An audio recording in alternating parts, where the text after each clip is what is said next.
আজকে সচিবালয়ে একটা ঘটনা ঘটছে। ঘটনাটা এরকম যে বাংলাদেশের প্রধানমন্ত্রী তারেক রহমান তিনি গোপালগঞ্জের মানুষকে উদ্ধার করেছেন। তো বিষয়টা হচ্ছে যে তারেক রহমান তিনি সচিবালয়ে অফিস করেন। তো সচিবালয় অফিসে তিনি বের হয়ে যাচ্ছিলেন। এরকম সময়ে সচিবালয়ের এক কর্মকর্তা নাম হচ্ছে আবু সাইদ, তিনি কান্নাকাটি করে তারেক রহমানের প্রোটোকল ভেঙে তার সাথে দেখা করবেন, তিনি কিছু একটা বলতে চাচ্ছিলেন। তো তারেক রহমান দেখলেন যে সচিবালয়ের ভিতরে একজন কান্নাকাটি করতেছে, কিছু একটা তাকে বলতে চাচ্ছে। তো তিনি তার প্রোটোকল, তার সাথে যারা ছিলেন তাদেরকে ইশারা দিলেন যে তাকে আসতে দাও। তো সে আসলেন, এসে সে লোক তো কান্নাকাটি করা অস্থির যে তার ছেলে অপহরণের শিকার হয়েছে। তো তার ছেলের নাম হচ্ছে আফফান সাইদ, রাজধানীর যে আইডিয়াল স্কুল সেখানে 9ম শ্রেণীর শিক্ষার্থী। তো তাকে কে বা কারা অপহরণ করে নিয়ে গেছে এবং তারা মুক্তিপণ চাচ্ছে।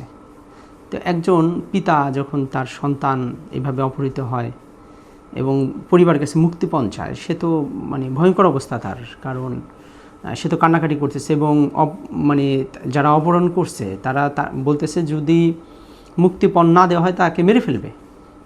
তা আদরের সন্তান আর বাবা মা তো আসলে মাথা ঠিক থাকার কথা না। তা তিনি তারেক রহমানের কাছে কান্নাকাটি করে প্রোটোকল ভেঙে দেখা করে বলতেছে যে এরকম এই ঘটনা ঘটছে, তার হেল্প চাইতেছে যে আপনি আমার ছেলেটাকে উদ্ধার করে দেন।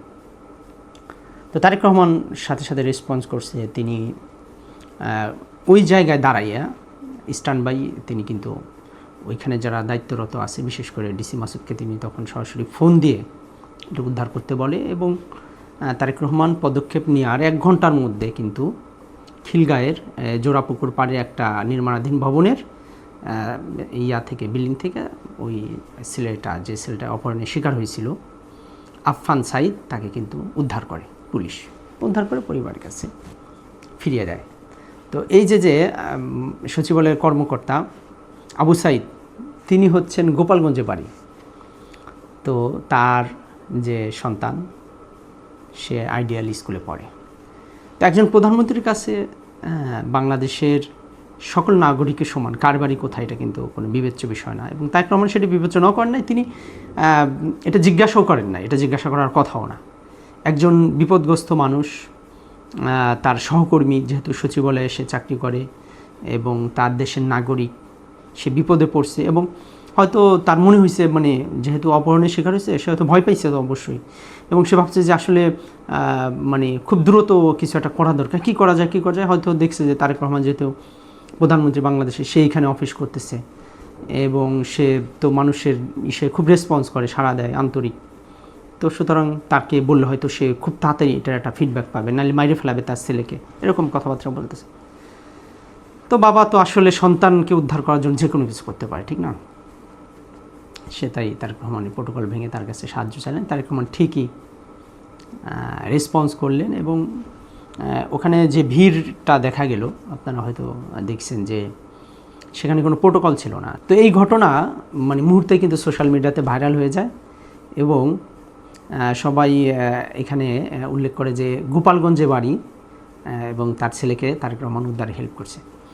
তো তারেক রহমান বাংলাদেশের প্রধানমন্ত্রী, তার কাছে তো বাংলাদেশের সকল নাগরিক সমান এবং সচিবালয় একজন কর্মকর্তা, তার এখানের সে বিপদে পড়ছে, হেল্প চাইছে, সে বাংলাদেশের প্রধানমন্ত্রী, সে তার দায়িত্বের জায়গা থেকে শতভাগ এবং খুবই আন্তরিকভাবে হেল্পটা করছে এবং ইনস্ট্যান্ট সে দাঁড়ায়, বাংলাদেশের প্রধানমন্ত্রী সে ইনস্ট্যান্ট দাঁড়ায়, সে ফোন দেয়। সে কিন্তু তার পিএসকে দিয়ে ফোন দিতে পারতো, এপিএস দিয়ে দিতে পারতো বা তার প্রোটোকল অফিসারকে দিয়ে করাইতে পারতো না।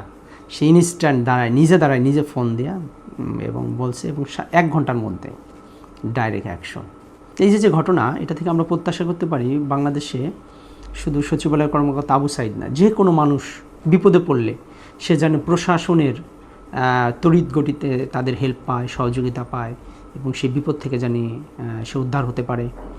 এবং বাংলাদেশে আইন শৃঙ্খলা পরিস্থিতি, এখানে তারেক রহমানকে তো সবাই কাছে পাবে না, এটা তো সম্ভব না, ঠিক না?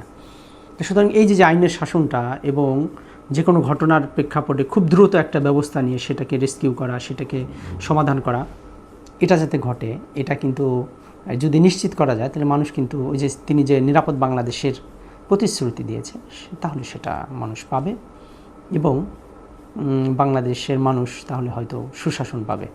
কারণ দীর্ঘদিনে বাংলাদেশের যে দুঃশাসন গেছে, বাংলাদেশের যে একটা অরাজক অবস্থা, এটা আসলে নিরসন হওয়া দরকার, আইনের শাসন দরকার, মানুষের নিরাপত্তা দরকার, নিরাপদ বাংলাদেশ দরকার।